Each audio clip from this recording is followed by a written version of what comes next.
Thanks, everyone. It's a pleasure to be here. It's really great to have finance people. I just listened to Bernard, and a lot of the things he said, we have a lot of things in common. So, Lara Deguzman, I'm the GM for Finance, Data, and Systems for Aristocrat. It's a $4 billion company. It's based out of Australia. It's incredibly successful in gaming, not just your traditional gaming, but of course online gaming as well, and we develop games. I will say thank you to Rochelle for inviting me. It's really great to be engaged in the community, and I didn't even realize that this community existed. It's because of her, so I really appreciate it.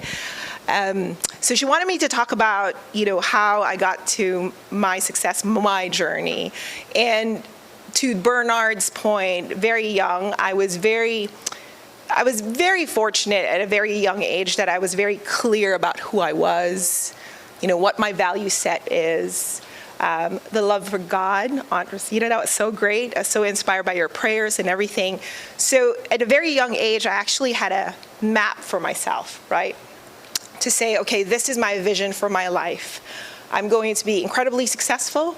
I'm going to be happily married. My husband's here, Roy, and my children, Bianca and Isabella. And, I'm going to have it all, because why not, right? So that was my mentality going into my career.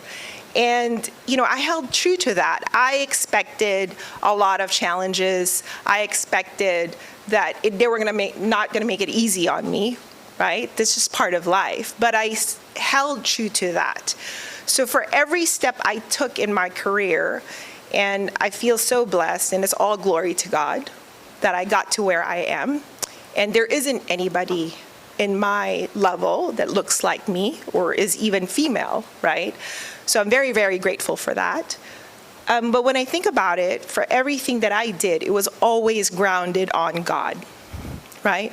How am I serving Him, given that He's given me talents and that intellect, right? The second piece is, how is it making my family's life better, right? So I turned down jobs that, required me to do a lot of travel, right? And take time away from my family, because your energy, above and beyond your talent and your time, your energy is something you have to be very purposeful of, right? And then the third thing is, I'm a lifelong learner. I read a lot of books. I'm very open to other people's opinions and their views. Even if I don't embrace them, I'm very empathetic, and I'm very considered in everything that I do. So I will say, and my daughter's nodding, I love it, because they know I bring home a book every so often. Because you have to challenge your frameworks and the way you think about the world, right? And that's because what makes you successful today doesn't necessarily make you successful tomorrow. So I really like this theme of embracing who you are, being empowered. And one of the things too, we just had a PTA for my younger daughter today, Isabella, and she's doing so well in school. And one of the things she called out to her teacher is having a growth mindset, right? So your mind is elastic, and just trust that there isn't anything in this world that you can't do if you put your mind and your effort and your commitment to it. So I was inspired that she put that on one of the things that she wants to be intentionally good at. So yeah, when I think about my journey, it's not mine alone. I think of God and how grateful I am to Him. I think of all the many people that He sent my way who helped me. My mother-in-law, my late mother-in-law, used to say to me that gratitude was actually my strength. And I never thought of gratitude as a strength, right? Because you always think that that's just an attitude. But I think because I'm so grateful, and this is a Filipino trait, I become more resilient, and I just go from strength to strength, right?